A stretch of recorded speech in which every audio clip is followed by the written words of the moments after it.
இதுதான் பெட்ரூம். காமிக்க பெட்டு. நான் படுத்து தூங்குறது காட்டுறாங்க பசங்களுக்கு. படுத்து தூங்குற இடம். இதே டெலிஃபோன் பேசுகிற இடம். இந்த வாட்சு.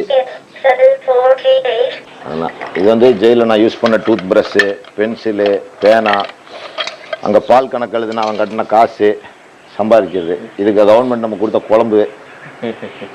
கஜாலையும் ஃபோக்கஸ் பண்ண கொண்டு காட்டுதான் அவங்க ஊரில் உட்காந்து இவனுக்கு அங்கெல்லாம் ஏசி ரூமில் உட்காந்துருக்கேன். இவனுக்காக நம்ம இங்கே இவ்வளோ கஷ்டப்படுவோன்னு பார். இது ப்ரஷ்ஷு, இது பல் தேய்க்கிற ப்ரஷ்ஷு, இது எதாவது துடைச்சிக்கிறதுக்கு. இதெல்லாம் பேனா, அங்கே யூஸ் பண்ணுற பேனா. இதுதான்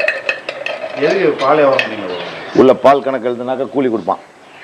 அது கொடுத்தா காசு, நம்ம சம்பாரித்த காசு. நம்ம கஃபன் துணிக்காது. எல்லாம் கேஸான கேசட். அந்தந்த தேதிக்கு வாய் தானுன்னா அது எந்த ஊரில் எந்த தேதி எல்லா அரெஸ்ட்டு எல்லாம் ரிமாண்ட். இதெல்லாம் கேசட்டு.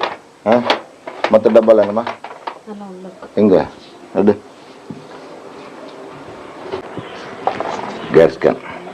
அப்படி பின்னாடி வந்தால் கூட ஆள் தெரியுங்க. அதே தக்காளி தொட்டு நீ நல்லா ஏற்ற இதெல்லாம் சனியன் தொட்டு இங்கே எப்படி வாங்கி கொடுத்தவர் ஃபோக்கஸ் பண்ணலையா? இந்த அபுதாபி தோழர்கள்.